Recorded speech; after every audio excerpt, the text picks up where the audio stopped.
সবাইকে স্বাগতম। আজকে আমরা দেখব কিভাবে একটা ওয়ার্ড ফাইলকে পিডিএফ করতে হয় অথবা পিডিএফ ফাইলকে আবার ওয়ার্ডে আনতে হয়। আজকে এটা দেখব। আমি প্রথমে যেটা করি মানে শর্টকাটে, আপনার ধরেন অনেকে মোবাইল দিয়ে ট্রাই করে, যেমন কম্পিউটারে তো অনেক সফটওয়্যার থাকে যেটা দিয়ে আমরা সহজে করতে পারি, কিন্তু মোবাইল দিয়ে করার ক্ষেত্রে তখন আমরা কি করব, অথবা ধরুন আমার কাছে কোনো সফটওয়্যার নাই পিডিএফ করার জন্য, সেই ক্ষেত্রে আমরা কি করব, আমরা দেখাই যে এই ফাইলটাকে, এটা এখন দেখেন ওয়ার্ডে আছে, মাইক্রোসফট ওয়ার্ড। আমি মূলত আমার এখানে পিসিতে সফটওয়্যার আছে যে পিডিএফ করতে পারবো, কিন্তু যদি এমন হয় যে আপনাদের কাছে কোনো সফটওয়্যার না থাকে, সেই ক্ষেত্রে আপনারা কি করবেন এটাই আজকে আমরা দেখব। তা আমি এটাকে প্রথমে পিডিএফে আমি সেভ দিয়ে দেখাচ্ছি যে এই পিডিএফটাকে, ধরেন আপনার কাছে পিডিএফ আছে, যেমন এই যে দেখেন ওখানে একটা পিডিএফ হয়ে গেছে, এইখানে আমি চাইলেও লিখতে পারতেছি না। তো আপনাদের এমন কিছু প্রয়োজন যে আপনার ধরেন একটা সিভি হোক বা গুরুত্বপূর্ণ ডকুমেন্টস হোক, যেটা আপনারা চাইছেন যে এটার মধ্যে লিখবেন, লেখালেখি করবেন, এই যে আমি এখানে লিখতে পারতেছি না। তো আপনারা লিখতে চাচ্ছেন, এডিট করতে চাচ্ছেন, এর জন্য আমরা যদি এটাকে মাইক্রোসফট ওয়ার্ডে কনভার্ট করে নেই, সেক্ষেত্রে আমরা চাইলে এখানে লিখতে পারবো। তো এখন আমরা যাই দেখি এটাকে কিভাবে আমরা, এই যে একটা জিনিস দেখেন, এই যে মাইক্রোসফট ওয়ার্ড, আমরা এখানে যাই লিখবো, লেখা হয়ে যাবে। তো এখন থেকে আমরা ওই যে পিডিএফ ফাইলটাকে কীভাবে আমরা ওয়ার্ড করবো, এই যে পিডিএফ, এই যে ফাইল লেখা একটা পিডিএফ।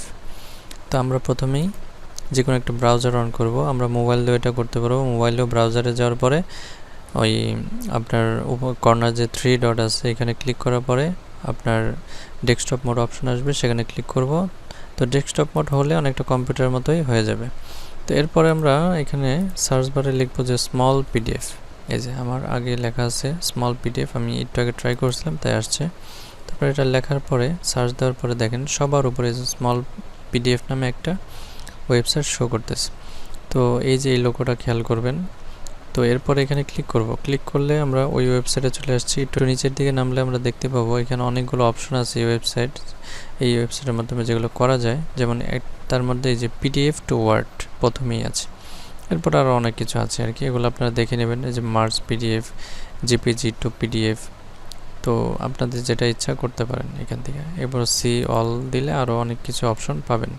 তো আমরা যেহেতু টিউটোরিয়ালে পিডিএফ ফাইলকে ওয়ার্ড করার জন্য টিউটোরিয়ালটা করতেছি, তো আমরা এটাই ট্রাই করব। এই যে পিডিএফ টু ওয়ার্ড, আমরা এখানে ক্লিক করব।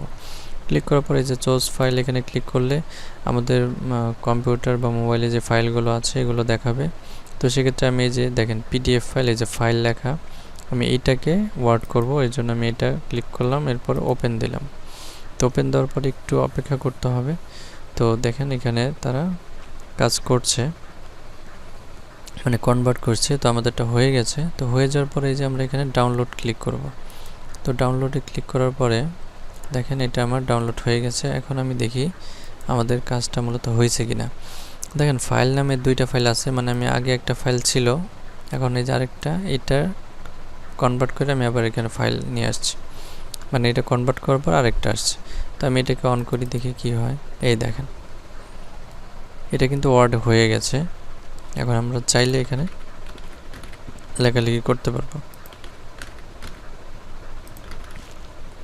মানে যা ইচ্ছা আমরা এখন প্রত্যেকটা জায়গায় লিখতে পারবো।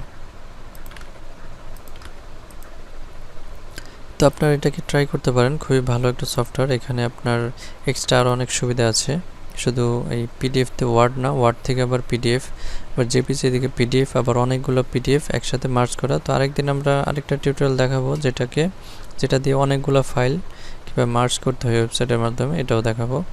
তো ভিডিওটি কেমন লাগলো কমেন্ট করে জানাবেন। তো আজকের মতো এ পর্যন্তই, সবাইকে অনেক অনেক ধন্যবাদ।